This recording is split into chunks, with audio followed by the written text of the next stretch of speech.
आरो रन्जन सारा गयोब्ला बेखौबो मोनसे पार्टी दाहोनानै बेबायदिनो रिप्रेजेन्टेटिभ लानानै बिथांमोना बिटिसिखौ दखल खालामनायनि बिजेपिनि बे मोनसे ब्लुप्रिन्ट डिजाइनखौ जोङो इतिमধ্যे मोनखाबाय। बिजेपिया एबारावहाय बिटिसिआव बिथांमोना कब्जा खालामनो नागिरदों आरो बिजेपिनि सिक्रेट डिजाइना जाहैबाय मोनथाम संगठनखौ लानानै बिसोरो एबारावहाय बिटिसिआवहाय दखल खालामनाय। बे जाहैबाय हाग्रामा ग्रुप पिपि थाबाय, इउपिपिएल ग्रुप प्रमद ग्रुप थाबाय आरो बेनि उनावहाय बिथांमोना रन्जन सारखौ सख'नायनिबो खोथा लादों। जोंनि बिसयाथ' हिसाब सान मोनसेबो बर' जाथिनि बिसया दिनैसिम दांजायाखै। नोङो बिटिआरनि एकर्डनि दफाफोरखौ नायबानो जाबाय, मोनसेबो दफा एमप्लयमेन्टआनो जायाखै। बर' जाथिया मा बिदों? सुखिया रायजो, गेरेमसा रायजो। दा गेरेमसा रायजो जानो थाखाय जोंनो मा नांगौ?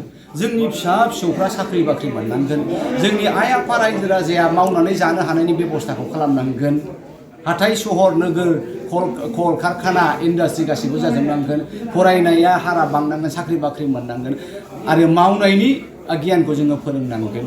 दा बेफोरखौ सानोबा जोंनि जे बिटिआरआव जे मावनांगौआ दाबो स्टार्टआनो जायाखै, फाउन्डेसनानो जायाखै। दा रं फाउन्डेसन जादों।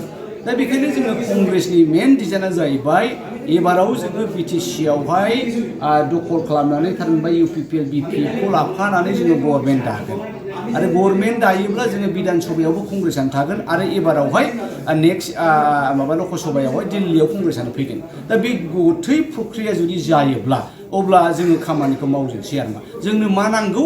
जोङो बिटिआर ओनसोलावहाय कल कारखाना इन्डास्ट्रिखौ जोङो लाबोगोन, जोंनि लाइमोनफोरनो साख्रि मावनानै जानायनि बेबस्थाखौ जोङो होगोन आरो एग्रिकालचार आबादखौ जोङो बिराद डेभेलप खालामगोन बाहाय। आरो बेबायदिनो जोङो मा जोंनि गथ'फोरखौ स्पर्ट्सनि बिभागावहाय मेथाइ खननाय, दामनाय देनाय, क्रिस्टि कलायाव जों जेरैबो आवगायहोनानै जोङो 15-20 बोसोरनि गेजेरावनो बे बर' हारिखौ बिटिसिआव गेरेमसा हारि दानायनि जोंनि बिकल्पआ बेनो कंग्रेसनाव दङ आरो जायखौ हाग्रामा बिथाङा आद्रा खालामबाय, जायखौ प्रमद बिथाङा सिमां बायदि सानबायल', बेखौ कंग्रेसआ जोङो साखार महरावहाय महर होगोन। मोनसे खोथाया आं क्लियार खालामनो नागिरदों, थांनाय लकसभायाव बिपि बा कंग्रेसखौ दुसिदों, कंग्रेसनि थाखायनो जों देरहायाखै। एबाराव जोंथ' खोब खम परिमाननि भट लादों, थेवब्ला बिपि बा जेनदों बेसेबांबा हाजार 40,000 डिफारेन्सआवहाय। एबारनिफ्राय जाहाथे बिथांमोना बेबायदि रं एलिगेसनखौ दाहोथोंसै। मोनसे बाथ्राया बे, जोंहा एक्सुवेलि बुथ कमिटि, मण्डल कमिटि आरो ब्लक कमिटिफ्रा नांगौ बायदि रेडि नङामोन।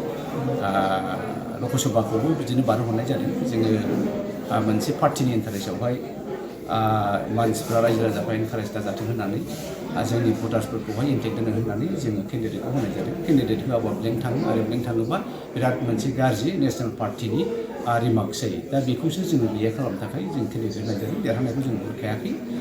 खिन्थु फैबाय थानाय समावहाय आं रायजो राजानो मोनसे बाथ्राखौ बुंना होनो सानदों जे नोंथांमोना दिनैनि थारिखआव नुबाय जे बिजेपिनि डिजाइना माबायदि।